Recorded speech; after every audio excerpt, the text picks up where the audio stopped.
So this will be my final video on the NuCast Q6, Q5, Q5 and a half.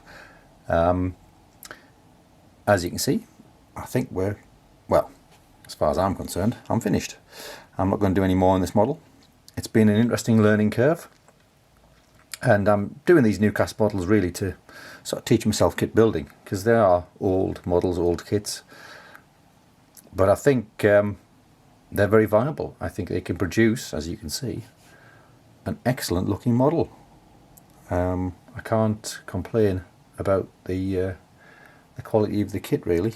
It's what, 40 years old, 50 years old, I don't know. When did NuCast produce this particular model of the North Eastern Railway T1, T2? T2 officially. However, as I mentioned in earlier videos, I've set this particular model up to be more like the T1, otherwise known as the LNER Q5. And as such, when the T1 class of North Eastern Railway locomotives were built, they got the full NER livery, NER green, lined, black and white, black underframes lined red, as you can see hopefully in this little video. And as per the picture I've already put on, and I will put the picture on again of how one of these locomotives looked from the front of the OS NOC book, Locomotives of the North Eastern Railway.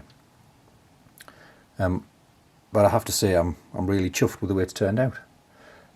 I've made a few mistakes, but the mistakes aren't bad enough that I feel like I have to wipe it clean and start again, so to speak. I did some of the lining on the NER green, some of the white lining on the NER green, when the NER green hadn't had a gloss varnish on it. So the lining isn't as good as it could be. Some of the lining is from Fox Transfers. So the boiler bands, the very fine black and white boiler bands, are from Fox Transfers. The box out black and white lining box section on the sides of the tank, with NER in the middle, and the sides of the cab, again are Fox Transfers. All the red lining on the tender underframe and the steps and underframe of the locomotive are done by hand. The white lining on the sides of the splashes and the sandbox is done by hand. The black and white lining on the cylinders is again Fox Transfers. So I've mixed and matched. I'd like to get better at lining by hand, but some things like, especially the boiler bands, how on earth people do those by hand, I will never know.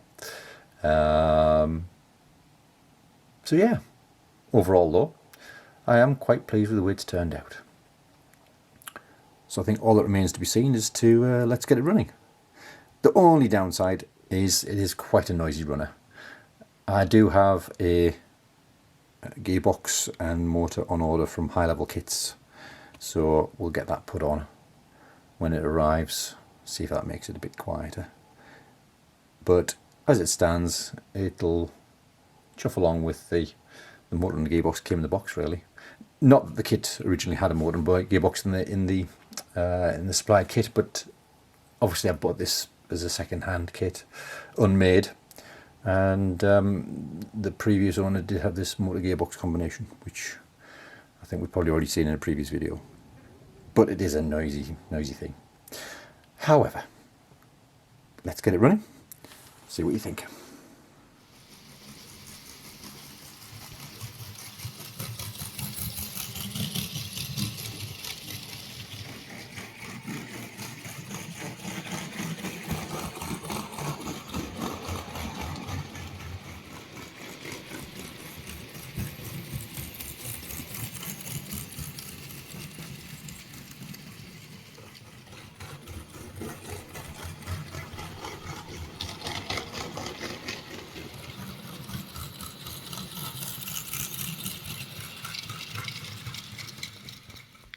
So there we go. Like I say, it is a bit noisy.